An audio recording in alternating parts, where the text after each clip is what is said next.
தந்தை, மகன், தூயாவியின் பெயராலே ஆமேன். இயேசு கிறிஸ்துவின் நாமத்தினாலே இது இறைவார்த்தை பகிர்வில் உங்களை சந்திப்பதில் நான் பெருமகிழ்ச்சி அடைகிறேன். இறைவார்த்தை தியானிக்கும் முன் அன்னை மரியாவின் பரிந்துரையை நாம் ஏறெடுப்போம். அருளிறைந்த மரியே வாழ்க, ஆண்டவர் உம்முடனே, பெண்களுக்குள் ஆசீர் பெற்றவர் நீரே, உம்முடைய திருவயிற்றின் கனியாகிய இயேசுவும் ஆசீர் பெற்றவரே. புனித மரியா, இறைவனின் தாயே, பாவிகளா இருக்கிற எங்களுக்காக இப்பொழுதும் எங்கள் இறப்பின் வேளையிலும் வேண்டிக் கொள்ளும். ஆமேன்.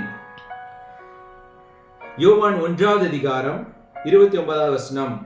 மறுநாள் இயேசு தம்மிடம் வருவதைக் கண்ட யோவான், இதோ கடவுளின் ஆட்டுக்குட்டியாம் இவரே, உலகத்தின் பாவத்தை போக்குபவர்.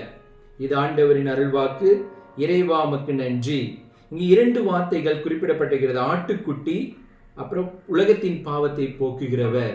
இன்று நமக்காக, நம்முடைய பாவ பரிகாரத்திற்காக, நம்முடைய பாவங்களை கழுவுவதற்காக ஆட்டுக்குட்டியாம் இயேசு கிறிஸ்து நமக்காக பலியாக போவதை ஆட்டுக்குட்டி என்பதை குறிப்பிடப்பட்டுள்ளது.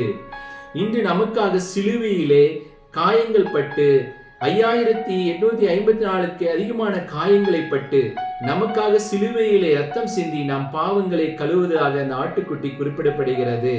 ஆக நாம் இயேசுவை நம்பிக்கையோடு நாம் ஜெபிக்கும் பொழுது 4 விஷயங்கள் நடக்கிறது. இயேசு நம் பாவங்களை மன்னிக்கிறார், நம் நோய்களை குணமாக்குகிறார், நம் உள்மன காயங்களை குணமாக்குகிறார், நம் சாபங்களை எல்லாம் எடுத்து மாற்றுகிறார். இந்த உலகத்துல எந்த இடத்திற்கு போனாலும் நம் உள்மன காயங்களை குணமாக்க ஒரு மருத்துவர் இல்லை. நம்முடைய பாவங்களை மன்னிக்க யாராலும் முடியாது.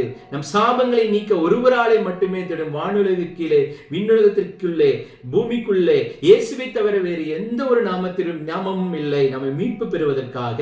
நத்தனியேல் அதனால் தான் இயேசுவை பார்த்து இவ்வாறு சொல்லுகிறார், ரபி, நீர் இறை மகன், நீரே இஸ்ரேலின் மக்களின் அரசர் என்று சொல்லுகிறார்.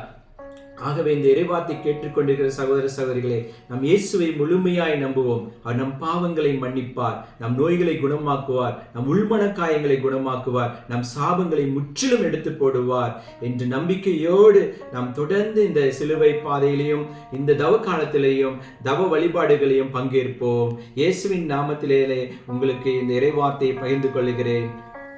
நன்றி.